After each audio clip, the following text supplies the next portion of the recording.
طلع البدر علينا من ثنيات الوداع.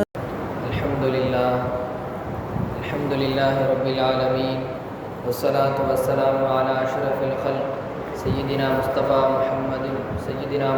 محمد صلى الله عليه وسلم وعلى آله وصحبه وأتباعه ومن تبعهم بإحسان إلى يوم الدين. يا سيدي يا رسول الله خذ بيدي، ما لي سواك ولا ألوي إلى أحد، فأنت نور الهدى في كل كائنة، وأنت سر الندى يا خير معتمد، لا وسيلة إلا أنت يا سيدي يا رسول الله صلى الله عليه وسلم.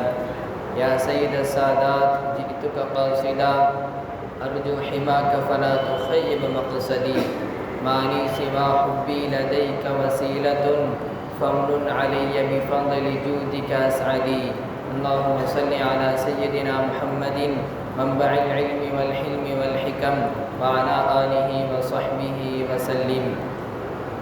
وقال الله تعالى في القرآن العظيم: وإذ تأذن ربكم لئن شكرتم لأزيدنكم ولئن كفرتم إن عذابي لشديد. وقال رسول الله صلى الله عليه وسلم: من لا يشكر الناس لا يشكر الله، أو كما قال عليه الصلاة والسلام. புகழும் புகழ்ச்சியும் ஏக வல்லவனாகிய அல்லாஹ்விற்கு உரித்தாகட்டுமாக. சாந்தியும் சமாதானமும் சாந்த நபிகள் ஸல்லல்லாஹு அலைஹி வஸல்லம் அன்னவர்கள் மீதும், அவர்களை பின்பற்றிய உத்தம சத்திய சஹாபிகள், தாபியீன்கள், நாதாக்கள், ஷுஹதாக்கள், வலிமார்கள், இன்னும் நம் அனைவர்கள் மீதும் உண்டாகட்டுமாக. ஆமீன். இன்றைய ஜும்மாவுடைய நாளிலே நம்மை எல்லாம் அல்லாஹ் ஒன்று சேர்த்ததை போன்று நாளை சுவனபதியில் மாநபி ரசூலுல்லாஹி ஸல்லல்லாஹு அலைஹி வஸல்லம் அன்னவர்களோடு நம்மையும் நம் அனைவர்களின் சந்ததிகளையும் அல்லாஹ் ஒன்று சேர்த்து வைப்பானாக. இந்த உலகத்தில் நீண்ட நாட்கள் வாழ்ந்து அவனை வணங்க, அவனுக்காக வழங்க வல்ல ரஹ்மான் அருள் செய்வானாக. ஆமீன் ஆமீன் யா ரப்பல் ஆலமீன். இன்றைய ஜும்மாவுடைய சிந்தனையாக நன்றி செலுத்துவோம். நன்றி செலுத்துவது என்பது ஒவ்வொரு மனிதனின் மீதும் அவசியமானதாக இருக்கிறது. நன்றி செலுத்துவது ஒவ்வொரு மனிதனுடைய உள்ளத்திலும் சந்தோஷத்தை அது ஏற்படுத்தும். நன்றி செலுத்துவதன் மூலம் பிற மனிதர்களின் உள்ளம், பிற மனிதர்கள் நம்மை பற்றி நல்ல எண்ணம் கொள்வதற்கு அது ஒரு காரணமாக அமையும். நாம் ஒருவருக்கு உதவி செய்து விட்டதற்கு பின்பு உதவி செய்யப்பட்ட அந்த மனிதர் நமக்கு ஜஸாக்கல்லா, அல்லாஹ் உனக்கு கூலி கொடுப்பானாக என்று நன்றிக்குரிய அந்த வார்த்தையை சொன்னால்தான், அல்லது அவர் மாற்று மதத்தை சார்ந்தவராக இருக்கின்ற பொழுது உங்களுக்கு நன்றி என்று நன்றியுடைய வார்த்தையை சொன்னால்தான் நமக்கு மன அமைதி கிடைக்கும்.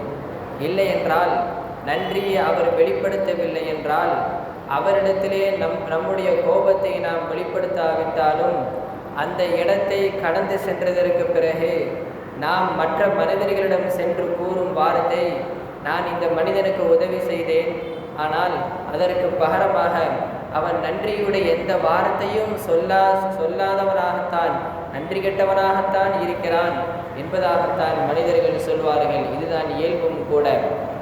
சராசரி மனிதனாக இருக்கும் நாமே நன்றியை எதிர்பார்க்கிறோம் என்றால், அல்லாஹ் நம்மிடம் நன்றியை எதிர்பார்க்க மாட்டானா? நிச்சயம் அவன் நன்றியை எதிர்பார்க்கிறான். அல்லாஹ் நன்றி செலுத்தும் நல்லடியார்களையே விருப்பம் கொள்கிறான்.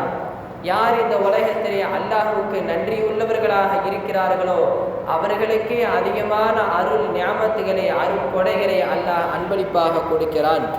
நன்றியாளர்களின் அந்தஸ்துகளை அல்லாஹ் உயர்த்தி கொண்டே இருப்பான். நமக்கு அல்லாஹ் செய்த ஞாமத்துகள் தான் எவ்வளவோ, அல்லாஹ் நமக்கு செய்த அருள்கள் தான் எவ்வளவோ, அவனுடைய அருள்களை நாம் எண்ணினால் எண்ணிவிட முடியுமா? வைன் தஅது நிஅமத்தல்லாஹி லா துஹ்ஸூஹா. அல்லாஹ்வுடைய நிஅமத்துகளை நீங்கள் எண்ண ஆரம்பிப்பீர்கள் என்றால் லா துஹ்ஸூஹா, அதனை நீங்கள் எண்ண முடியாது என்பதாக அல்லாஹ் குர்ஆனிலே சொல்லி காண்பிக்கிறார். எனவே அல்லாஹ் நமக்கு செய்த அந்த நிஅமத்துகளை நம் உள்ளத்தாலும் எண்ண முடியாது, நம் நாவாலும் சொல்ல முடியாது. சொல்ல முடியாத அளவிற்கு அல்லாஹ் நமக்கு அருள் நியாமத்துகளை ஒவ்வொரு மனிதனுக்கும் அல்லாஹ் கொடுத்திருக்கிறான் என்பதுதான் யதார்த்தமான உண்மை செய்தியாக இருக்கிறது. ஆனால் அவன் நமக்கு செய்த அந்த நியாமத்துகளை நாம் ஒரு அருளாக கருதுவதில்லை. ஏதோ எல்லா மனிதருக்கும் இருப்பதை போன்று எனக்கும் உடல் உறுப்புகள் இருக்கிறது என்பதாக நாம் நினைத்து அல்லாஹுக்கு நாம் நன்றி செலுத்தாமல் இருக்கிறோம். நன்றி செலுத்தாமல் இருந்தால் அல்லாஹுடைய கோபம்தான் நமக்கு ஏற்படும். லஇன் ஷக்கர்தும் லஅஸீதன்னகும் வலஇன் கஃபர்தும் இன் அஸாபி லஷதீத். நீங்கள் நன்றி கெட்டவர்களாக இருப்பீர்கள் என்றால் என்னுடைய வேதனை என்பது கடுமையானதாக இருக்கும் என்பதாக அல்லாஹ் குர்ஆனிலே சொல்லி காண்பிக்கிறான். ஆனால் அல்லாஹ் நமக்கு செய்த அந்த நியாமத்துகளுக்கு நாம் அல்லாஹ்விற்கு நன்றி செய்கின்ற பொழுது லஇன் ஷக்கர்தும் லஅஸீதன்னகும், நீங்கள் நன்றி செலுத்துவீர்கள் என்றால் லஅஸீதன்னகும், நான் உங்களுக்கு அதிகப்படுத்தி தருவேன் என்பதாகவும் அல்லாஹ் குர்ஆனிலே ஒரு வசனத்திலே சொல்லி காண்பிக்கிறான். நாம் மனிதர்களுக்கும் நாம் நன்றி செலுத்த வேண்டும். நமக்கு ஒருவர் உதவி செய்கிறார் என்றால் அவருக்கும் நாம் நன்றிக்குரிய ஏதாவது ஒரு வார்த்தையை அல்லது செயலை நாம் செய்துவிட வேண்டும். மனிதர்களுக்கு நன்றி செலுத்தாதவர் அல்லாஹ்வுக்கு நன்றி செலுத்தவராக ஆக முடியாது. அபூ சயீத் அல்-குத்ரி ரலியல்லாஹு அன்ஹு அவர்கள் சொல்கிறார்கள், ரசூல் ஸல்லல்லாஹு அலைஹி வஸல்லம் அவர்கள் ஒரு முறை சொன்னார்கள், மல்லா யஷ்குருன் நாஸ் லா யஷ்குருல்லாஹ். யார் மனிதர்களுக்கு நன்றி செலுத்தவில்லையோ அவர் அல்லாஹ்வுக்கும் நன்றி செலுத்த முடியாது என்பதாக பெருமானார் ஸல்லல்லாஹு அலைஹி வஸல்லம் அவர்கள் சொன்னதாக ஹஜ்ரத் அபூ சயீத் அல்-குத்ரி ரலியல்லாஹு அன்ஹு அவர்கள் சொல்லி காண்பிக்கிறார்கள். நாம் பிற மனிதர்களுக்கும் நாம் நன்றி செய்ய வேண்டும். நன்றிக்குரிய ஏதாவது ஒரு வார்த்தையாவது நாம் சொல்லிவிட வேண்டும். அன்றைய காலத்திலே வாழ்ந்த அருமை திரு தோழர்களான சஹாபிகள் பிற மனிதர்களை மதித்தார்கள், பிற மனிதர்களுக்கு மரியாதை செலுத்தினார்கள், பிற மனிதர்களுக்கு நன்றி உணர்வுடன் அவர்கள் இருந்ததால் தான் அல்லாஹ் அந்த அருமை திரு தோழர்களான சஹாபிகளை குர்ஆனிலே சிலாகித்து புகழ்ந்திருக்கிறான். குர்ஆனிலும் புகழ்ந்தான், மற்ற வேதங்களிலும் அல்லாஹ் புகழ்ந்திருக்கிறான். நாட்டின் ஜனாதிபதியாக இருந்த ஹஜ்ரத் உமர் ரலியல்லாஹு அன்ஹு அவர்கள் அவர்களுடைய ஒரு வார்த்தை, அவர்களுடைய ஒரு சம்பவம் என்பது இதற்கு ஒரு முன்னுதாரணமாக அமையும். ஹஜ்ரத் உமர் ரலியல்லாஹு அன்ஹு அவர்கள் நாட்டின் ஜனாதிபதியாக இருக்கிறார்கள். அப்படி இருக்கின்ற பொழுது அவர்கள் இரவு நேரத்திலே மாறுவேடம் அணிந்து கொண்டு மக்களுடைய தேவைகளை அறிந்து தீர்க்கிற ஜனாதிபதியாக இருந்தார்கள் ஹஜ்ரத் உமர் ரலியல்லாஹு அன்ஹு அவர்கள். அப்படி இருக்கின்ற பொழுது ஒரு நாள் மாறுவேடம் அணிந்து கொண்டு மாறுவேடத்திலே ஹஜ்ரத் உமர் ரலியல்லாஹு அன்ஹு அவர்கள் இரவு நேரத்தில் அவர்கள் வெளியே செல்கிறார்கள். அவர்களுடைய அசல் ரூபத்திலே வெளியே சென்றால் மனிதர்கள் தங்களை அடையாளம் கொண்டு விடுவார்கள் என்பதற்காக வேண்டியே அவர்கள் மாறுவேடத்திலே சென்றார்கள். அப்படி சென்று கொண்டிருந்த பொழுது ஒரு மனிதர் ஒரு குடிசை வீட்டிற்கு வெளியே சோகமாக அமர்ந்திருந்தார். அந்த இடத்தை கடந்து செல்கிறார்கள் ஹஜ்ரத் உமர் ரலியல்லாஹு அன்ஹு அவர்கள். சோகமாக அமர்ந்திருந்த அந்த மனிதரிடத்திலே கேட்டார்கள், நீங்கள் ஏன் சோகமாக அமர்ந்திருக்கிறீர்கள் என்று கேட்க அந்த மனிதர் சொன்னார், எனக்கு சாப்பிடுவதற்கு உணவு இல்லை. அது மாத்திரமல்ல, இதோ இந்த குடிசை வீடு இருக்கிறது, இந்த குடிசை வீட்டிற்கு உள்ளே என்னுடைய மனைவி இருக்கிறார். என்னுடைய மனைவி பிரசவத்தினுடைய வழியிலே இருக்கிறார். என்னுடைய மனைவியின் பிரசவம் ஏற்படுகின்ற பொழுது அதற்குண்டான பணம் கூட என்னிடத்திலே இல்லை, என்னிடத்திலே பணமும் இல்லை, என்னிடத்திலே உணவும் இல்லை என்று சோகமாக அந்த ஏழை மனிதர் ஹஜ்ரத் உமர் ரலியல்லாஹு அன்ஹு அவர்களிடத்திலே சொன்ன பொழுது அந்த இடத்திலே அவர்கள் தான் யார் என்பதை அவர்கள் வெளிப்படுத்தவில்லை. வேகமாக அந்த இடத்தை விட்டு தன்னுடைய வீட்டிற்கு வந்து விடுகிறார்கள். ஹஜ்ரத் உமர் ரலியல்லாஹு அன்ஹு அவர்கள் வீட்டிற்கு வந்து தன்னுடைய மனைவியான உம்மு குல்சூம் ரலியல்லாஹு அன்ஹா அவர்களிடத்திலே சொன்னார்கள், நீங்கள் இப்பொழுது என்னோடு வாருங்கள், உங்களுக்கு ஒரு வேலை இருக்கிறது என்று சொல்லி தன் மனைவியை அழைத்து கொண்டு இந்த ஏழை மனிதரின் வீட்டிற்கு வருகிறார்கள். வருபவர்கள் யார்? நாட்டின் ஜனாதிபதி ஹஜ்ரத் உமர் ரலியல்லாஹு அன்ஹு அன்னவர்களும் அவர்களுடைய மனைவியாக இருக்கிற ஹஜ்ரத் உம்மு குல்சூம் ரலியல்லாஹு அன்ஹா அன்னவர்களும். இவர்கள் இருவரும் இந்த ஏழை மனிதரின் வீட்டிற்கு வருகிறார்கள். இப்படி வந்தபோது அந்த நேரத்திலும் கூட அந்த ஏழை மனிதர் சோகமாகத்தான் அதே நிலையில் தான் அவர் அமர்ந்திருந்தார். தன் மனைவியிடத்திலே வீட்டிற்கு அருகாமையில் வந்தபோது சொன்னார்கள், நீங்கள் உள்ளே சென்று அந்த பெண்ணினுடைய பிரசவத்தினுடைய வேலையை பாருங்கள், நான் இவர்களுக்கு உணவை சமைத்துக் கொள்ளும் வேலையை நான் பார்த்து கொள்கிறேன் என்று சொல்லி வெளியிலே உணவை சமைக்கிறார்கள். நாட்டின் ஜனாதிபதி ஹசரத் உமர் ரலியல்லாஹு அன்ஹு அவர்கள் உள்ளே பிரசவத்தினுடைய வேலையை பார்க்கிறார்கள். ஜனாதிபதியின் மனைவி ஹசரத் உம்மு குல்சூம் ரலியல்லாஹு அன்ஹா அவர்கள். இப்படி வேலை நடந்து கொண்டிருக்க வெளியிலே உமர் ரலியல்லாஹு அன்ஹு அன்னவர்களும் உள்ளே உம்மு குல்சூம் ரலியல்லாஹு அன்ஹு அன்னவர்களும் தங்களுக்கென்று விதிக்கப்பட்ட அந்த வேலையை பார்த்து கொண்டிருக்கின்ற பொழுது உம்மு குல்சூம் ரலியல்லாஹு அன்ஹா அன்னவர்கள் உள்ளே இருந்து சப்தமிட்டு சொன்னார்கள், யா அமீரல் முஃமினீன், நாட்டின் ஜனாதிபதியே, மூமின்களின் தலைவரே, உங்கள் சகோதரருக்கு ஒரு அழகிய ஆண் குழந்தை பிறந்துவிட்டது என்று சப்தமிட்டு சொன்னபோது அந்த ஏழை மனிதர் திகைப்படைந்து போகிவிட்டார். வெளியிலே உணவை சமைத்துக் கொண்டிருப்பது இந்த நாட்டின் ஜனாதிபதியா? உள்ளே வேலை பிரசவத்தினுடைய வேலையை பார்த்து கொண்டிருப்பது ஜனாதிபதியின் மனைவியா என்று அந்த மனிதர் திகைப்படைந்து போகிவிட்டார். ஆம், வேலையை பார்த்து கொண்டிருப்பது நாட்டின் ஜனாதிபதி தான். உள்ளே வேலையை பார்த்து கொண்டிருப்பது ஜனாதிபதியின் மனைவி உம்மு குல்சூம் ரலியல்லாஹு அன்ஹா அன்னவர்கள் தான். இப்படி ஏழை மனிதராக இருந்தாலும் சரி, மிஸ்கீனாக இருந்தாலும் சரி, அனாதைகளாக இருந்தாலும் சரி, எல்லோரிடத்திலும் பாரபட்சம் இல்லாமல் ஒரே மாதிரி நடந்து கொண்டார்கள் நாட்டின் ஜனாதிபதி ஹசரத் உமர் ரலியல்லாஹு அன்ஹு அவர்கள். இப்படித்தான் நடக்க வேண்டும் என்பதாக பெருமானார் ஸல்லல்லாஹு அலைஹி வஸல்லம் அவர்கள் தன் தோழர்களுக்கும் போதித்து காண்பித்தார்கள். அது மாத்திரமல்ல, தன் வாழ்வை அவர்களுக்கு சமர்ப்பணமும் செய்திருக்கிறார்கள். பெருமானார் ஸல்லல்லாஹு அலைஹி வஸல்லம் அன்னவர்கள் கூட இவர் ஏழை மனிதர், இவர் மிஸ்கீன், இவர் பணக்காரர் என்று பாரபட்சம் இல்லாமல் எல்லோரிடத்திலும் ஒரே மாதிரியாகத்தான் நடந்தார்கள். அதே போன்றுதான் 4 கலீஃபாக்களும் ரசூலை பின்பற்றுகிற அருமை சஹாபிகள் அத்துணை சஹாபிகளும் அப்படித்தான் நடந்தார்கள் என்பதாக வரலாறு நமக்கு சொல்லி காண்பிக்கிறது. அருமையான பெருமக்களே, இந்த உலகத்திலே வாழுகின்ற எல்லா மனிதர்களும் இறைவனுக்கு நன்றி செலுத்தக்கூடிய நல்லடியாராக வாழுகின்ற பொழுது அல்லாஹ்வுடைய நியாமத்துகள் நமக்கு பரிபூர்ணமாக கிடைக்கும் என்பதில் எவ்விதமான சந்தேகமும் இல்லை. மனிதர்களில் ஆகச் சிறந்தவர்கள், அல்லாஹ்வால் தூய்மையானவர்கள் என்று தேர்ந்தெடுக்கப்பட்டவர்கள் நபிமார்கள். அப்படிப்பட்ட அந்த நபிமார்கள் அவர்களுக்கு ஏராளமான நியாமத்துகளை அவர்கள் கேட்காமலேயே அல்லாஹ்வால் அவர்களுக்கு அன்பளிப்பாக கொடுக்கப்பட்டது. அப்படி கொடுக்கப்பட்ட பிறகும் கூட எல்லா நபிமார்களும் தங்களுக்கு வழங்கப்பட்ட அந்த நியாமத்துகளை நினைத்து அல்லாஹ்விற்கு நன்றி செலுத்தக்கூடிய நன்றியுள்ள அடியாராகத்தான் வாழ்ந்தார்கள் என்பதாகவும் குர்ஆனிலே அல்லாஹ் பதிவு செய்திருக்கிறார். இப்ராஹிம் அலைஹிஸ்ஸலாம் அவர்களை குறித்து அல்லாஹ் குர்ஆனில் சொன்னான், ஷாக்கிரல் லி அன்உமி. இப்ராஹிம் அலைஹிஸ்ஸலாம் அவர்களுக்கு அல்லாஹ்வால் வழங்கப்பட்ட அந்த நியாமத்துகளுக்கு நன்றி செலுத்தும் அடியாராக வாழ்ந்தார்கள் என்பதாக அல்லாஹ் குர்ஆனிலே அவர்களை பற்றி சொன்னார். நூஹ் அலைஹிஸ்ஸலாம், ذُرِّيَّةَ مَنْ حَمَلْنَا مَعَ نُوحٍ إِنَّهُ كَانَ عَبْدًا شَكُورًا. நூஹ் அலைஹிஸ்ஸலாம் அவர்கள் எப்படிப்பட்ட குணமுடையவர்களாக இந்த உலகத்திலே வாழ்ந்தார்கள் என்றால், இன்னஹு கான அப்தன் ஷகூரா.